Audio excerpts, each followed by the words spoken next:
राधा स्वामी जी, क्या आपने कभी विचार किया है हम परमार्थ के रास्ते पर क्यों चलते हैं? परमार्थ हमें ऐसा क्या देता है कि हम सत्संग पर भी जाते हैं, सेवा पर भी जाते हैं, भजन सिमरन पर भी बैठते हैं? इसकी सिर्फ एक ही वजह है कि हम कर्मों के चक्कर से निकल जाएं। अब कर्मों के चक्कर से हम कैसे निकलेंगे? कर्मों के चक्कर से ना तो सत्संग पर जाने से निकलेंगे, ना तो सेवा पर जाने से निकलेंगे, और ना ही किसी धार्मिक स्थान पर जाकर निकलेंगे। कर्मों के चक्कर से हम सिर्फ भजन सिमरन के माध्यम से ही निकल सकते हैं। सत्संग पर जाना, सेवा पर जाना, किसी धार्मिक स्थान पर जाना, यह तो हमारा भजन सिमरन के प्रति शौक पैदा करता है। इसका यह मतलब हुआ कि भजन सिमरन ही सबसे ऊपर है। बाबा जी ने एक एज लिमिट बना रखी है कि आपको इतनी एज हो जाने के बाद ही नामदान मिलेगा। जब तक हमारी नामदान की एज नहीं हो जाती, उससे पहले हम सत्संग पर जाकर, सेवा पर जाकर सीखते हैं कि भजन सिमरन हमें करना क्यों है, कैसे करना है और इसके क्या लाभ होते हैं। बाबा जी हमें 20 से 22 साल देते हैं यह सोचने के लिए कि हमने इस रास्ते पर चलना है या नहीं। लेकिन जब बाबा जी ने हमें नामदान दे दिया, उसके बाद तो हमने भजन सिमरन करना है। अब सोचने का समय निकल चुका है। अब तो हमें जो बाबा जी ने बताया उस पर चलना है। अब हमने भजन सिमरन करना भी शुरू कर दिया, लेकिन हमें यह मालूम नहीं पड़ रहा कि हम उसमें तरक्की भी कर रहे हैं या नहीं। आज हम इस वीडियो में इसी के ऊपर बात करेंगे। मैं आपको कुछ ऐसी बातें बताऊंगा जो भजन सिमरन के वक्त होती है।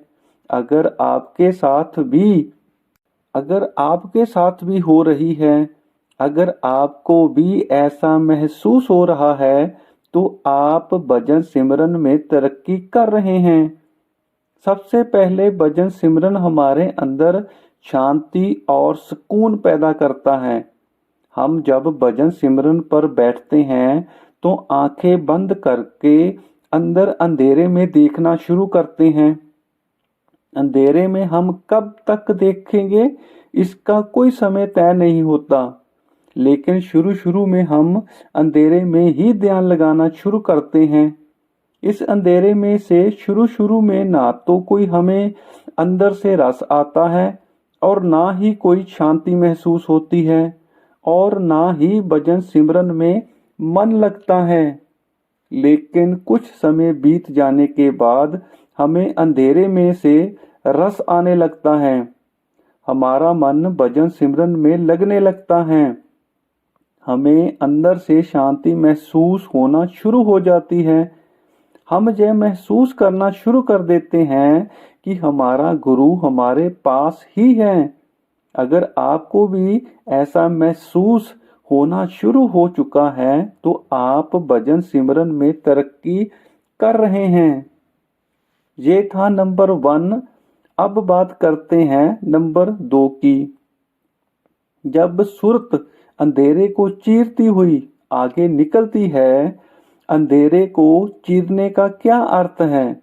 जब हम सच्चे मन से जैसे जैसे गुरु ने बताया वैसे वैसे हम भजन सिमरन करते हैं, एक दिन अंधेरे में से अंदर हल्का सा प्रकाश दिखाई देने लगता है।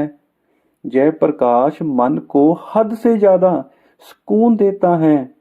कभी कभी ऐसा भी होता है, प्रकाश एक दिन दिखाई देता है, फिर 2-4 दिन नहीं दिखाई देता, फिर कुछ दिनों के बाद दिखाई देता है, फिर से 2-4 दिन में दिखाई नहीं देता। शुरू शुरू में ऐसा ही होता है। जितना हम मन लगाकर भजन सिमरन करेंगे, फिर जय प्रकाश लगातार हर रोज दिखाई देने लगता है। जब अंदर प्रकाश दिखाई देने लगता है, चाहे उसकी झलक ही दिखाई दे, फिर अंदर ध्यान लगाना और भी आसान हो जाता है। अगर आपको भी भजन सिमरन के वक्त प्रकाश दिखाई दे रहा है, चाहे उसकी झलक ही हो, तो आप समझ लें कि आप भजन सिमरन में तरक्की कर रहे हैं।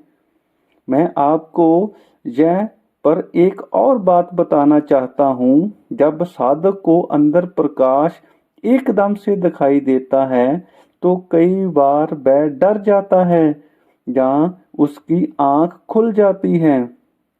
लेकिन साधक को घबराना नहीं चाहिए, यह तो गुरु की दया होती है।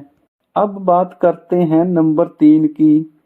यह जरूरी नहीं कि भजन सिमरन के वक्त अंदर कुछ ना कुछ दिखाई देना ही तरक्की है।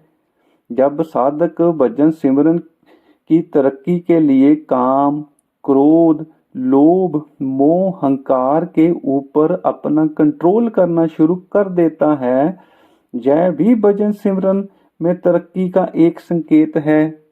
गुरु हमें सत्संग के थ्रू हमें बताता रहता है कि अगर आप भजन सिमरन में आगे बढ़ना चाहते हैं तो आपका बाहर का आचरण भी अच्छा होना चाहिए। इस बार जब हजूर जी ने सत्संग किया था, तो उसमें उन्होंने बाहरी आचरण के ऊपर खास बात की थी। उन्होंने खास कहा था कि इंसान का बाहरी आचरण भजन सिमरन के ऊपर असर डालता है। हमारे मन की वृत्ति बाहर की तरफ जैसी होगी, भजन सिमरन के वक्त भी वैसी ही बनी रहती है। अगर आपने भी अच्छे आचरण वाला जीवन व्यतीत करना शुरू कर दिया है, तो आप भजन सिमरन की तरक्की की तरफ बढ़ रहे हैं। संगत जी, जितना भी हमने ऊपर सुना, यह सभी शुरू के संकेत हैं। हम सभी जानते हैं कि शुरू में मन को भजन सिमरन में लगाना बहुत मुश्किल काम है। इसलिए बाबा जी संगत को सत्संग पर बुलाते हैं, सेवा पर बुलाते हैं। लेकिन जब सुरत एक बार प्रकाश तक या इससे आगे निकल जाती है, तो फिर बाहरी किसी भी चीज की जरूरत नहीं पड़ती। फिर तो बाबा जी अंदर से सत्संगी को साथ लेकर चलते हैं। एक बात मैं यहाँ पर और कहना चाहता हूँ, जब सत्संगी के अंदर ऐसे हालात पैदा हो जाते हैं, फिर ना तो वह किसी से ज्यादा बात करता है, ना ही कहीं घूमने के लिए जाता है।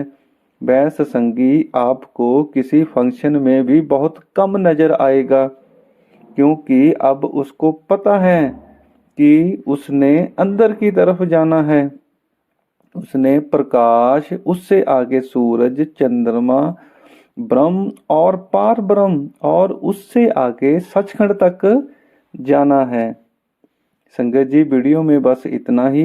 अगर आपको ये वीडियो अच्छी लगी तो आप इस चैनल को सब्सक्राइब जरूर कर दें और वीडियो को लाइक भी कर दें। राधा स्वामी जी।